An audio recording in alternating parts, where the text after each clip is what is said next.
What is going on, everybody? This is Anam Shiraz and you are watching Mexico Tech Learning. In this video, we are going to understand Kafka, topics, partitions, consumers and consumer groups in depth, but not in the boring theoretical way you would usually see. So I'm going to break it down using simple examples, real world scenarios and understanding the problem first so you know what solution Kafka brings to solve these problems. So we'll start with absolute basics. What is a Kafka topic? And I will explain it using a fast food example. Super simple, but yet engaging enough for you to understand about parallelism. From there, we will see how Kafka uses same concept to massively increase the throughput using topic partitions and why a single partition can become a painful bottleneck. We'll talk about how Kafka guarantees no duplicates using offsets, and I will show you visually how it manages messages ordering internally. Then we'll jump into a real world use case, an IoT devices pushing 10,000 events per second. I will walk you through why this completely breaks a standard single partition setup and how multi-partition topics solves this problem elegantly. After that, we will understand the relationship between partitions and consumers and what a consumer group actually is, because once you get that, you will understand how Kafka horizontally scales your applications. We will then explore how multiple consumer groups lets you enable totally different business use cases from exact same topic, like ingestion, alerting, analytics, all running independently. And finally, we will talk about limitations of scaling partitions and what can actually go wrong when you add too many partitions. So yeah, by the end of this video, you will not only understand how Kafka works, but you will actually feel confident using it. So let's get started. So before moving further, if you are enjoying my videos and learning something new, I would really appreciate you to hit that subscribe button. While checking my channel analytics, turns out that 96% of the audience aren't subscribed, which honestly surprised me. So yeah, subscribing makes a huge difference because it shows YouTube that this content is helpful and it keeps me motivated, encouraging me to keep creating videos like these. So if you are finding value here, please consider subscribing. It's free and it really supports the channel. Thank you. So by the way, this is the second part in my Kafka series. In the first one, we touched upon absolute essentials. We saw how data flows from producers to consumer via Kafka broker on a single topic by writing simple Python scripts. We understood about offset basics and topic retention policies. The link is at the top right corner if you have missed it in that case. Let's start with the Kafka topic. You can think of a topic as a queue where messages flow in and out from one end to another. Data isn't processed or changed within this queue. Kafka simply stores the messages in the order they arrive. And by default, data is kept in this queue for 7 days, which can be increased, of course. So this means that any consumers can read the messages at their own pace within that window. Let's take an example of a fast food where you have one cashier serving the customers in a line, and let's call this line as, for the sake of argument, orders. And you see you have first customer, and then you have second customer, then you have third and fourth and fifth, whereas first customer is served, and so on and so forth. A single cashier keeps on serving the customers, but as the time goes, we can see the customer queue is increasing and increasing. Now let's assume some timings here. With only one cashier, let's say he can serve one customer per minute, but let's say two customers arrive per minute. So this creates a backlog because customers starts forming a queue and the cashier cannot keep up with the incoming rate of customers. So the customers start waiting for longer, which creates a backlog. So there is less throughput because the restaurant receives customers faster than a single cashier can serve them. Order requests pile up, forming a queue and eventually slowing down everything. If restaurant deploys two cashiers, so customers now form two queues in the same order line. New customers still arrive at 2 per minute, but they split as 1 per queue. Since each cashier serves one customer per minute, we can see 2 are being served at a given time. So parallelism has increased 2 times 2 and the system is balanced. So no backlog formed and the throughput bottleneck is removed. And this is exactly the same concept Kafka is inspired from. So Kafka splits a topic into multiple smaller queues called partitions. So messages can be processed in parallel. So some basic rules here are: once a message is added in a given partition, it can only be processed by one consumer. So in the real world example, let's say if you are in a queue where cashier 1 is serving you, you cannot simply jump into another queue of cashier 2. So in Kafka terms, this means that single consumer will process all of the messages of a single partition. In this case here, consumer 1 for partition 1 and consumer 2 for partition 2. Now some other key rules here are Kafka distributes the incoming messages into partitions, as we know, which means that a message is sent to only single partition. In this case, we can see M1, M3, M4, 5, 9, 10 are sent to partition 1, whereas the others are sent to partition 2. This ensures that no single message is sent twice on the same partition or across the partitions to avoid duplicates. And each message within a partition gets an incremental ID called offset, marked in green circles, and order is granted within the partitions, not across the partition. So for example, in partition 1, M3 is written after M1. Similarly, M4 is written after M3, and so on. But across the partition, let's look at offset 4 of each of the partitions. We cannot tell whether message 6 was written first or message 8. And these offsets are stored within Kafka's internal memory. We will talk about this later in detail shortly. And last but not least, message in a partition is immutable. That means that order can't be rearranged, neither a message can be changed once it's written in a partition. Right, so let's take an example of some real world scenarios here. So imagine you have 10,000 temperature sensors deployed on the field, and each sensor is sending one message per second. So in total, we are receiving 10,000 messages per second. So with a single partition, the scenario would look something like this. So we will have one queue and one consumer instance that's receiving from this queue, which comprise of a certain amount of CPU and memory. And based on this consumer's CPU and memory capability, if it can process 2000 messages per second, in this case our incoming rate is 10,000 per second, processing rate is 2000 per second, so the lag grows by 8000 per second, making it up to 480k per minute. And with that, this single partition with a single consumer becomes a bottleneck. Now let's take the same example but with multiple partitions. So first thing we need to answer is that how many partitions we need. We'll see what our consumer is capable of. It can process 2000 messages per second. So the total partitions we'll need is maximum number of messages per second divided by total number of messages what our consumer can process. In this case, 10k divided by 2k equals 5. So if we have 5 partitions, so Kafka will distribute 2000 messages per second across each partition. That means we will need 5 consumers to ingest from each partition. But what happens if you add more number of partitions than the number of consumers? Kafka will simply spread the data across 6 partitions. Now the load per partition becomes 10,000 divided by 6, which means 1666 messages will be distributed per second in each partition. So this is still under our consumer limit, which is 2000 per second. So everything will still work, but there will be no consumer assigned to that 6th partition. So messages are not lost, but they are going to pile up in this queue.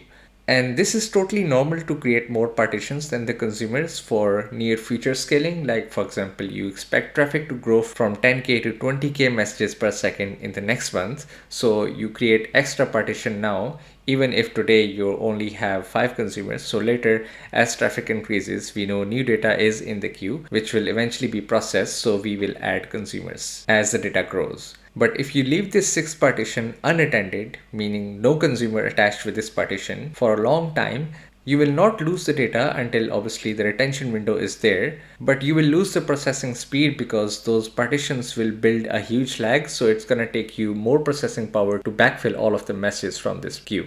Now another scenario here would be, what if your number of partitions are smaller than the number of consumers? Since we know that Kafka assigns at most one consumer per partition, so the extra consumer remains idle because there is no partition left for them to read from. And having more consumers than your partitions does not make your system faster. Instead, it's just a waste of resource because an extra process is running and it's doing nothing.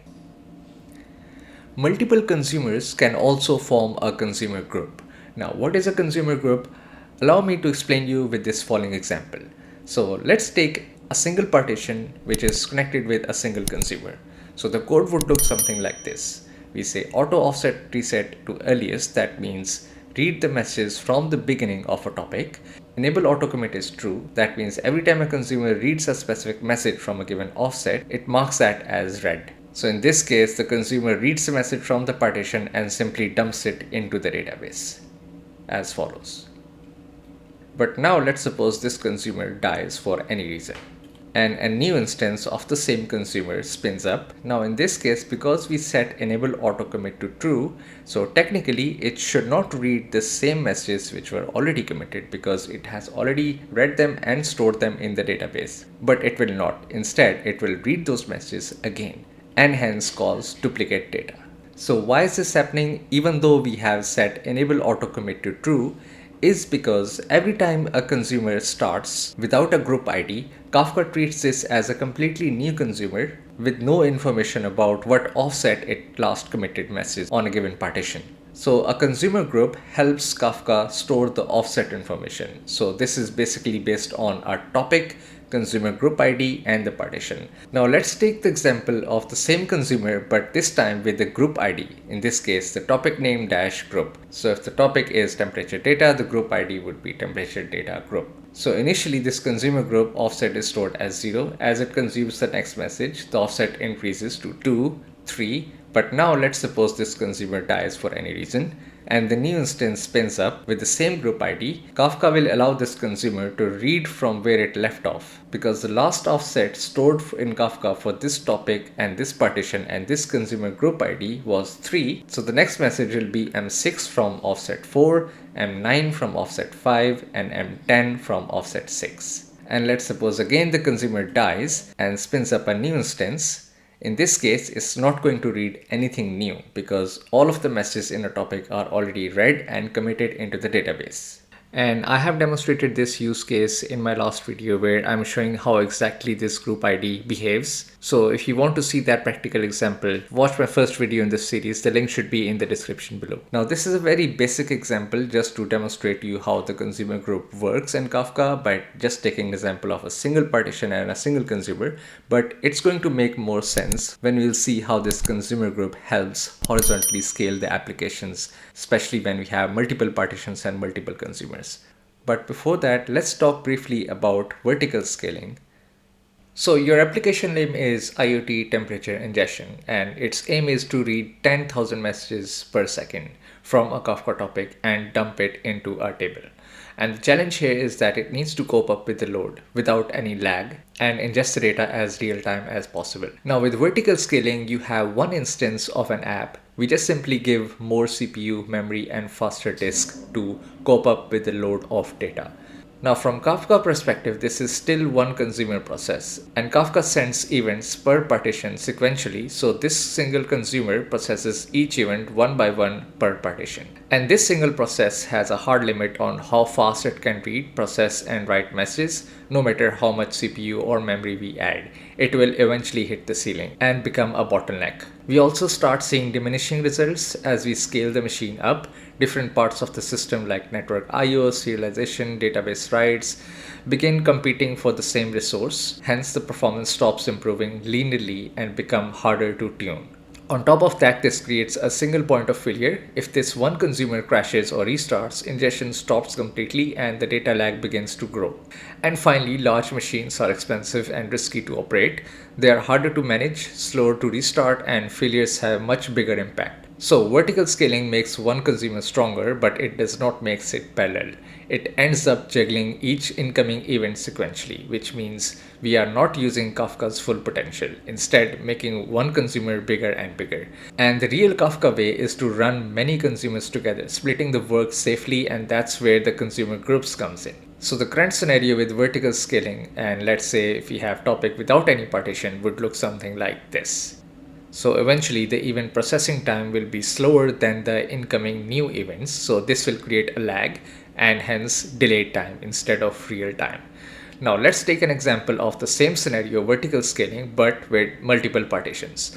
Now in this case, a single consumer app will gonna have more load because it's processing each of the messages from all of these partitions sequentially. So this consumer in this case becomes a bottleneck. Right, so horizontal scaling simply means that we run multiple instances of the application by giving it standard CPU memory and size. But in this case, if we run horizontal scaling on a topic with no partitions, what will happen is that, of course, all of these consumers are part of the same group ID. So Kafka will now understand saying, okay, these consumers belongs together. They are one logical worker group. But in this case, because since we have topic with one partition, Kafka will do this. Assign that single partition to only one consumer, and the other consumer stays idle.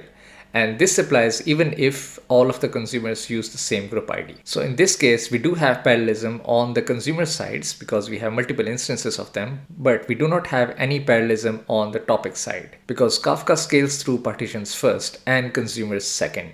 But if we set equal number of partitions with the equal number of consumers, so Kafka is going to assign each partition to each of the consumer. So in this case, we are creating real parallelism. But now because we have multiple instances of these applications which are dumping the data into one single table in the database, we can possibly get duplicates. So how Kafka avoids duplicates is in two ways. Distribute messages across the partitions, which we have seen already, that within the partition or even across the partition on a given topic, no message is duplicated. And the second is that no consumer of the same group ID can read already committed messages. To demonstrate this, let me simulate a data ingestion flow in this case by showing you how the consumer offsets work in this consumer group example. So we have a table called temperature, and all of these consumers start ingesting the data into this table. And Kafka stores offset information on a separate internal topic underscore consumer underscore offsets. And this topic contains details about topic name, group ID, and each of their partitions offset. So right now you can see partition 1 is 0, 2 and 3 both are 0. So as soon as each of the consumers start ingesting data from each of the partitions, in this case M1, it commits the message, M3 from partition 2, it commits the message, and M6 from partition 2, message committed, and so on and so forth. So till message 4 from partition 1 has been committed, let's suppose consumer 1 dies, but the data ingestion still continues from consumer 2 and 3 from partition 2 and 3 respectively as follows. You can see the offsets of each partition are increasing in the internal topic consumer offsets. Now at this point, another instance of consumer 1 is up and running again. So the first thing Kafka will do is assign the leftover partition to this new consumer in this consumer group. Now the Kafka knows that partition 1 last offset was 3. So it's going to continue from where it left off. In this case, it will read fourth offset, which is M10. And the ingestion continues like follows.